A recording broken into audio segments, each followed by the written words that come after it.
نام وغیرہ کو ہم واحد کہتے ہیں. جیسے دیکھیے جمع ہے، یہ ساری چیزیں جمع، اور یہ واحد. اجسام جسم، حیوانات حیوان، آفات آفت، معلومات معلوم، مشکلات مشکل، مسامات مسام، محسوسات محسوس، مواقع موقع. تو دھیان سے آپ لوگ دیکھ لیں گے اور جمع کے واحد لکھ لیں گے. یعنی جمع بکس میں دے رکھی ہیں، ہمیں واحد لکھنی ہے. تو دیکھیے ہم نے لکھا ہے نا، تو آپ لوگ بالکل دھیان سے کریں گے. اب اگلا کویشچن دیکھیے، نیچے لکھے ہوئے جوابات کے لیے مناسب سوالات بنائیے. تو ہمیں یہ جواب دیا ہوا ہے، اس کے سوال بنانے ہیں. تو میں نے دیکھیے سوال بنا دیے. جواب ہے صحت کے لیے اچھی، تو دیکھیے جواب ہے صحت کے لیے اچھی غذا، کھلی اور تازہ ہوا اور صفائی نہایت ضروری ہے. تو ہم نے سوال بنایا اچھی صحت کے لیے کیا کیا چیزیں ضروری ہوتی ہیں. ٹھیک ہے نا. تو یہاں پر ہمیں سوالیہ نشان لگانا ہے. تو آپ لوگ دھیان سے کریں گے، سوالیہ نشان لگا لیں گے. غلطی سے میں نے ڈیش لگا دیا تھا، تو آپ لوگوں کو سوالیہ نشان لگانا ہے. ٹھیک ہے نا. سوال کے بعد سوالیہ نشان لگتا ہے، اور جواب کے بعد جو سمپل سینٹنس ہوتے ہیں یہ ڈیش، اس کو وقفہ کہتے ہیں. اب اگلا ہے پسینے میں پانی، نمک اور کسی قدر چکنائی ہوتی ہے. سوال پسینے میں کیا کیا ہوتا ہے. ٹھیک ہے نا. جواب ہے پسینے سے نکلنے والے مادوں کی وجہ سے بعض لوگوں کے جسم سے بو آتی ہے. لوگوں کے جسم سے بدبو کیوں آتی ہے. ٹھیک ہے. اب اگلا سوال ہے ہمارا، نیچے دیے ہوئے لفظوں کو صحیح خانوں میں لکھیے. تو یہ صحیح خانے میں لکھنے، یعنی یہ اسم کے اور یہ صفت کے کھانے. پچھلے چیپٹر میں بھی ہم نے اسم اور صفت کی تھی. صفت وہ ہوتا ہے نا جس سے کسی چیز کی اچھائی یا برائی کا پتہ چلے، اور اسم کسی بھی چیز کا، جگہ کا یا شخص کا نام ہوتا ہے، اور صفت کسی بھی چیز کی اچھائی یا برائی، یعنی اسم کی اچھائی یا برائی اس کو ہم کہتے ہیں صفت. ٹھیک ہے. تو یہ ہم نے دیکھی چھانٹ دیا ہے. اسم میں لباس، مسام، جلد، خون، مکھی، تولیہ، صابن، خوردبین. اب صفت میں تازہ، اچھی، صاف، چکنا، گرم، گندا، سخت، باریک. تو یہ ساری جو اچھائیاں اور برائیاں ہیں تو اس کو کہتے ہیں صفت. تو یاد کر لیجئے گا پچھلے اسباق میں آپ کی اسم کی بھی تعریف دے رکھی ہے اور صفت کی بھی تعریف دے رکھی ہے. میرے پلے لسٹ میں بھی جا کر آپ دیکھ سکتے ہیں. گرامر میں جائیے، پلے لسٹ میں دیکھیے، وہاں پر میں نے اسم اور صفت بنایا ہوا ہے. تو آپ لوگ دیکھ لیجئے، ڈیٹیلنگ میں نے اچھی طرح سے سمجھا بھی دیا ہے. اب ہم اگلے سوال کی طرف بڑھتے ہیں، اگلے صفحے پر چلتے ہیں. تو اگلا سوال دیکھیے، نیچے دیے ہوئے الفاظ میں صحیح املا پر ٹک کا نشان لگائی. صحیح املا پر ہمیں رائٹ کا نشان لگانا ہے. تو دیکھیے یہ ورزش، یہاں پر ٹک لگا دیا، یہ دونوں غلط نہیں. یہ شرط تواں والی ہے، صحیح ہے. اس کے بعد ہے یہ سوراخ، یہ خے والا. اس کے بعد دیکھیے یہ مسامات، چھوٹی سین. ٹھیک ہے نا. اور یہ تے لاسٹ میں. اس کے بعد گردش، بڑی شین والا ہے یہ. اس کے بعد یہ انسان، چھوٹی سین والا. اس کے بعد دشمن، دال شین میم نون، واو نہیں آئے گا اور بڑی شین ہوگا. ٹھیک ہے نا. اس کے بعد دیکھیے سخت. اس کے بعد ہے صفائی. تو آپ لوگ دھیان سے لکھیں گے. سواد فے ہے نا، یہ بڑی سین والا اور یہ دونوں غلط ہیں. اب اس کے بعد دیکھیے الگ ہے. اگلا کویشچن، درخت کی ہری پتیوں پر لکھے ہوئے لفظوں کو ان کے صحیح خانوں میں لکھیے. یعنی مذکر مؤنث کے خانے بنے ہوئے، تو ہمیں یہ بتانا ہے کون سی چیز مذکر ہے، کون سی چیز مؤنث ہے. تو یہاں پر دیکھیے مذکر موقع، لباس، موسم، کپڑا، خون، مسلم، گرد و غبار، محل. ٹھیک ہے. اس کے بعد یہاں پر دیکھیے مؤنث کا کالم ہے تازگی، مالش، ہوا، غذا، صحت، خارش، جلد، گردش. تو آپ لوگ اچھے سے دھیان دے لیں گے کون سے الفاظ مذکر ہے اور کون سے مؤنث ہے. ان میں سے ہی چھانٹنا تھا، تو یہ چھانٹ دیا ہے ہم نے. ٹھیک ہے نا. اب اگلے صفحے پر چلتے ہیں ہم. دیکھیے اگلا جو پیج ہے اس میں عملی کام ہے. عملی کام، جسم کی صفائی کے لیے جن باتوں کا دھیان رکھنا ضروری ہے انہیں ایک چارٹ پر لکھ کر اپنی جماعت میں لگائیے. یعنی جن باتوں کا ہمیں دھیان رکھنا چاہیے صفائی کے لیے انہیں چارٹ پیپر پر لکھیے. تو یہ میں نے لکھ دیا، آپ لوگ اپنی چارٹ پیپر پر بنا کے اپنے کلاس میں لگائیے گا، کیونکہ ابھی تو لاک ڈاؤن چل رہا ہے نا، ابھی آپ اسکول نہیں جا رہے ہیں. تو جب جائیں گے تو اپنا چارٹ ریڈی رکھیے گا اور یہ والا چارٹ اپنی کلاس میں لگائیے. دیکھیے جواب ہے جسم کی صفائی کے لیے منتزل باتوں کا دھیان رکھنا چاہیے. نمبر 1 کہ ہمیں روزانہ نہانا چاہیے. نمبر 2 ہمیں صاف ستھرا رہنا چاہیے. نمبر 3 صاف ستھرا کھانا کھانا چاہیے، ارد گرد کو صاف رکھنا چاہیے، گندی چیزوں سے بچنا چاہیے. ٹھیک ہے. اب اگلا ہمارا ہے اپنی کاپی میں ورزش کرتے ہوئے بچوں کی تصویریں چپکائیے. تو یہ بھی آپ کو اویلیبل ہو جائیں گی، دکان پر جا کے لے لیجیے گا. اور کاپی میں ورزش کرتے ہیں جو ایکسرسائز وغیرہ کرتے ہیں ان بچوں کی تصویریں چپکائیے. یہ عملی کام ہوتا ہے نا، پریکٹیکل ورک ہمیں سے کرنا ہوتا ہے. اب اگلا کویشچن دیکھیے، بلند آواز سے پڑھیے. بلند یعنی اونچی آواز سے آپ کو پڑھنا ہے. اور خوشخط لکھیے. خوشخط یعنی اچھی لکھائی میں لکھنی ہے.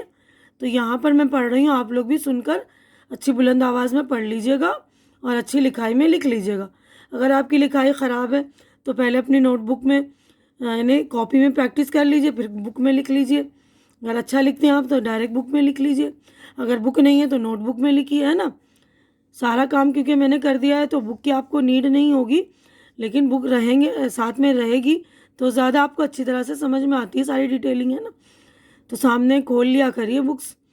دیکھیے پہلا لفظ ہے صفائی، غلاف، فاضل، قدرتی، خوردبین. ٹھیک ہے. تو اب یہاں پہ آپ لکھیں گے صفائی صفائی صفائی صفائی. ٹھیک ہے. اسی طرح یہاں پہ غلاف، ادھر فاضل، قدرتی، خوردبین. ٹھیک ہے. تو یہاں ہی پر ہمارا جو ہے چیپٹر ہو گیا ہے کمپلیٹ. امید کرتی ہوں کہ میری ویڈیو آپ کو اچھی لگ رہی ہوگی. اچھی لگ رہی تو اسے لائک کیجئے، زیادہ سے زیادہ شیئر کیجئے تاکہ جو ضرورت مند بچے ہیں ان کی ضرورت پوری ہو سکے. اور میرا چینل سبسکرائب کر کے میری حوصلہ افزائی کیجئے، کیونکہ چینل کا سبسکرائب کرنا بالکل فری ہے. آپ لوگ چینل سبسکرائب کریں گے تو میری ہمت بڑھے گی. تو پلیز آپ لوگ میری ہمت بڑھا دیا کریں. ہماری اگلی ملاقات اگلی ویڈیو میں ہوگی. تب تک کے لیے اللہ حافظ.